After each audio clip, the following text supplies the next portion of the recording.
Today we're going to talk about world food trends post-COVID-19.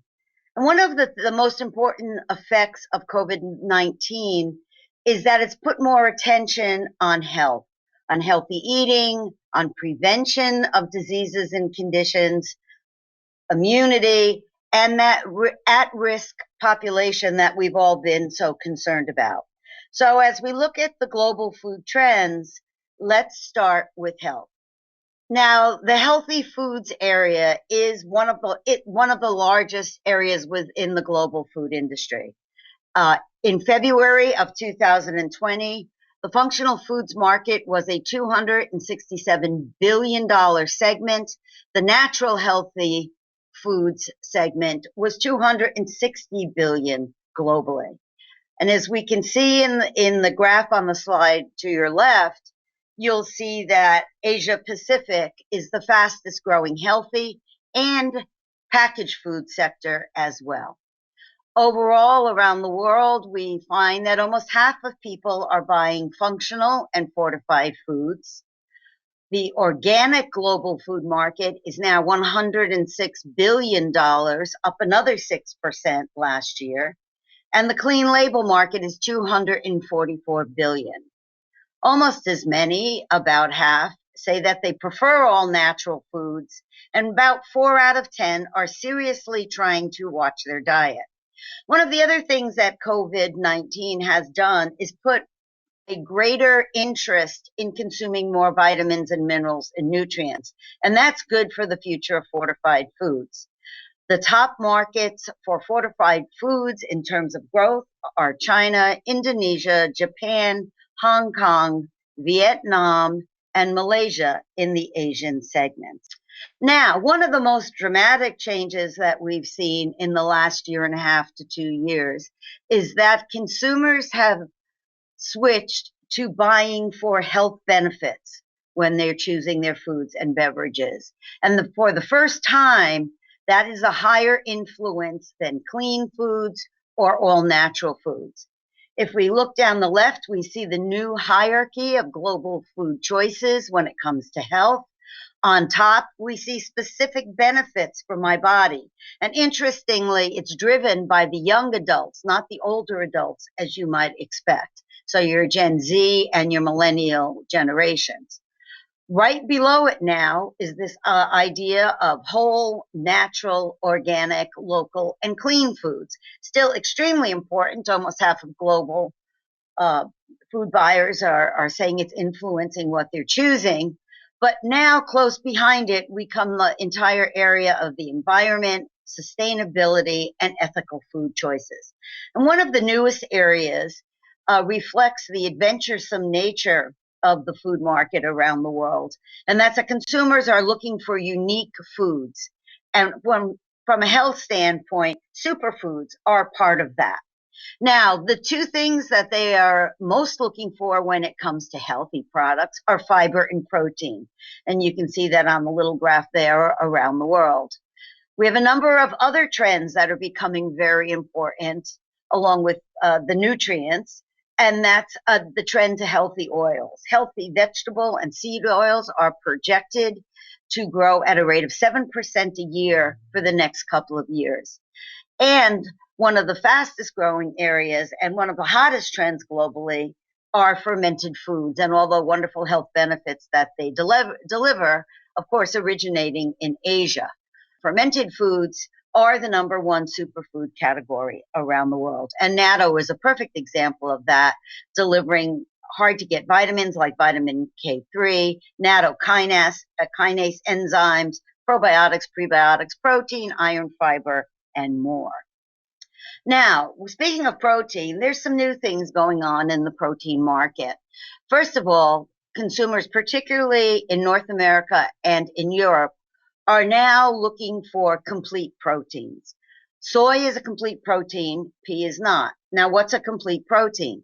A complete protein contains all of the essential amino acids in the proper ratio that nature intended. And all of these are necessary because you can't get them from the body. And of course, amino acids are the building blocks of protein. Now, to get the optimal physiological functions from protein, you must have all of these present. And as you can see here on the list on the right, it brings us to some very exciting health benefits that we'll be able to offer through protein, including things like mental health, muscle. Now protein is synonymous with energy. And there's a few new categories that are increasing in popularity as we talk about protein. Besides amino acids, for example, enzymes, the cofactors that are essential for protein to do its job in the body, such as leucine to help build and repair muscle, and then digestibility. As we drink more and more protein drinks, people are saying they're feeling bloated, so digestibility of the protein is very important. And soy, of course, is a superstar at that. Now, globally, we are seeing a redefinition of health, and it now has a holistic approach. And on the top of the list is a mental health component.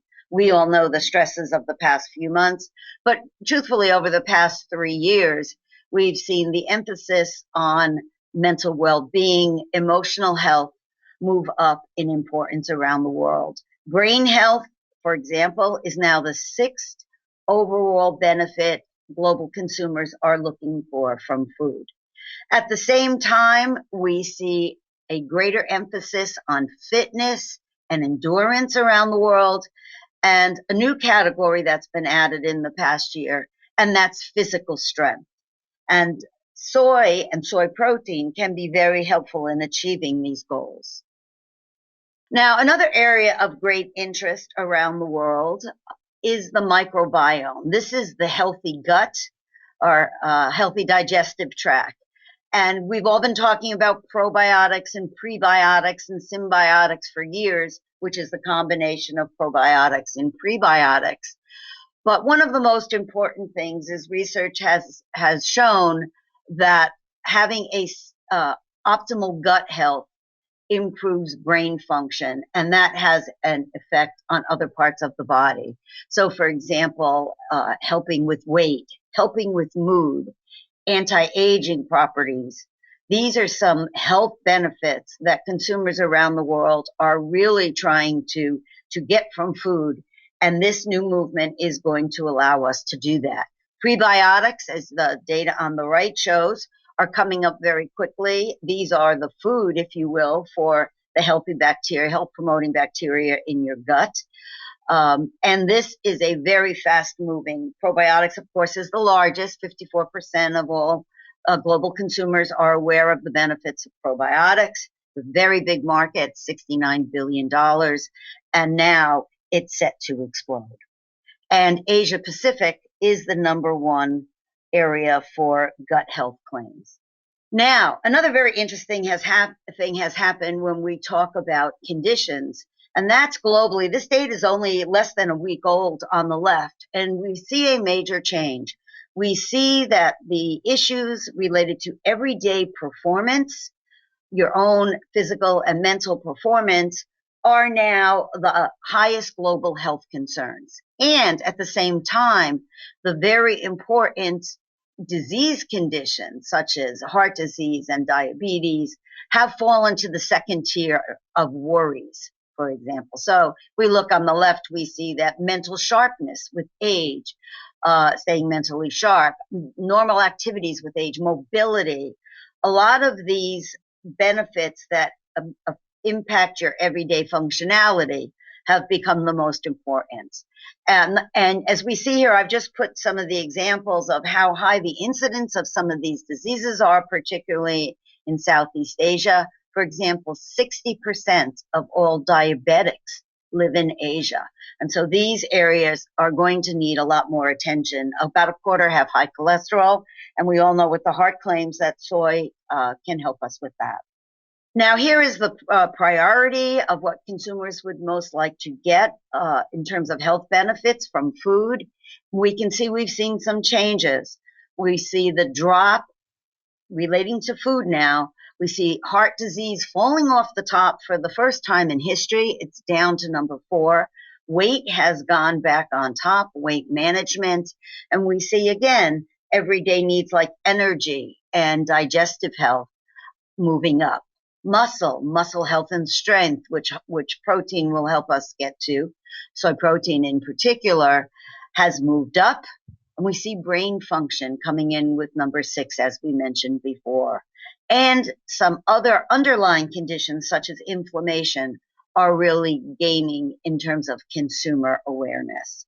And as we see around the world and in Southeast Asia, for example, in South Korea, just about half of people that make an effort to buy or eat more protein are doing so for weight, about the same amount in Thailand and Australia, and slightly less, but still a very large number, 45% in Indonesia. Now, there's some other things that we need to pay attention to as we go forward, because they're developing markets, and developing quickly they are. First of all, the idea of preventing these conditions. Remember, we talk about the at-risk population during COVID, early in life. And so we see here in a survey of global moms worrying about the health worries for their children, just about half are worried about protecting them from diseases later in life, like heart disease or breast cancer. And in the scientific areas, we're seeing a lot more verification of healthy ingredients, such as soy, helping to prevent breast cancer in young girls. And this is very important because households with children globally are also the heaviest users of fortified foods, so that aligns well, and also the group that is more likely to select plant-based foods. It's true of infant formula, which is the largest and fastest growing category in the world in terms of packaged foods. We see consumers, young moms and parents, looking for claims such as brain health and building immunity. And lastly, on the right, we're all aware of our elderly population around the globe. It's growing faster than any other segment of the population. And so now we're going to be faced with the true conditions of aging, such as sarcopenia, which is the age-related loss of muscle and strength and mobility. And in Japan alone, over 40% of the elderly suffer from this condition affecting mobility. Now, we have a few other interesting markets that are coming up, and one of them is the global sports nutrition market. And what we have is a new global demographic of healthy, very active people who don't exercise every day. They're not the serious athletes, but they exercise 3 to 5 days a week. They're everywhere. In the United States, they're 40% of the population. In China, they're higher. In Germany, they're higher. And we see a split in this $106 billion market of almost 70% of it really relating to mainstream exercisers who need a different type of product. They don't need the real heavy-duty product that a serious athlete would need. And so that's a big opportunity. And lastly, we have another trend, brand new trend we've never seen before, called exercise as medicine. And as you look to the right, you will see the global exercise trends for this year. You will see exercise as medicine, for lifestyle, for, in other words, building energy, and even for children. And again, this will need another series of companion food and beverage products. And in terms of what is going to be the fastest growing product category coming up for healthy foods, and that is going to be the snack category. It has been for a while.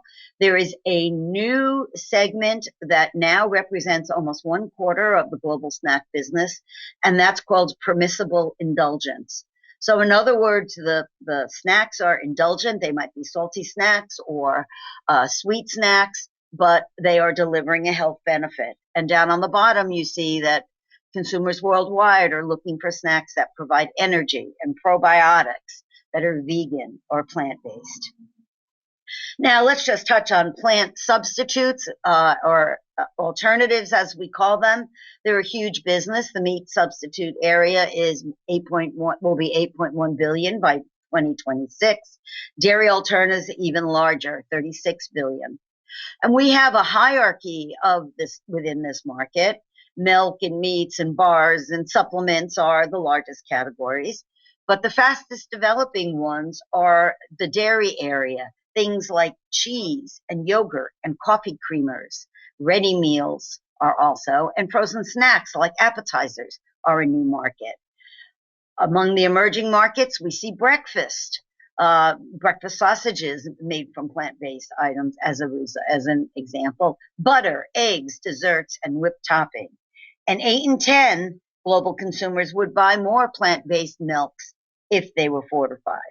And what we have going now is a very large group of consumers worldwide that aren't necessarily vegetarians or vegans, but are trying to reduce the amount of meat that they consume, and that are following these dietary, well, not all the time, periodically, trends because they believe they're healthier. And you can see here on the right, we have Beyonce. It's this trendy vegan lifestyle, and that's very reflected. You'll see there in Europe and in North America as the largest packaged food vegan and vegetarian markets, even though they're really not vegan or vegetarian. And this is probably one of the most exciting ideas of all, and that's that the blended products, dairy products blended with plant-based milks, for example, or dairy meat blended with plant-based, is going to probably be the fastest emerging segment. Over there on the left in the chart, you can see that consumers in Asia, for example, they consume both regular dairy milk and plant-based milks or alternative milk. So combining them is a very big idea. To the right, we see that in the United States, for example, 75% of people who buy these alternative meats also eat meat. And we see some of the fastest growing meat consuming countries are in Asia. So it makes perfect sense. Now, there are just two last trends I think we should mention, and that's that post-COVID-19, almost everywhere in the world, every region in the world, consumers say that they'll be eating more meals at home. This isn't a new trend. It started about 3 years ago. And it's because people enjoy staying home. They have their electronics, and boomers are getting older. Boomers have very much cut back on going to restaurants. They are the least likely to visit a restaurant. And so we're going to see a lot more at-home cooking, experimenting, appliance cooking to make it easier, etc. And I want you to all remember that in a recent survey of the most favorite cuisines around the world, Asian cuisines represent 5 out of the top 10 cuisines. And so they're going to be looking to Asia for culinary inspiration. And lastly, post-COVID-19 going forward, we're going to see, we finally have seen the merging of health and better for the environment, sustainability, safe handling, looking into ag production techniques, traceability, climate change. We see what can be done when everyone isn't traveling to work.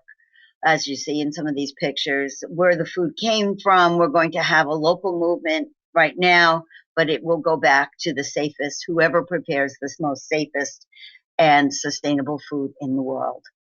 So thank you very much, and I look forward to your questions.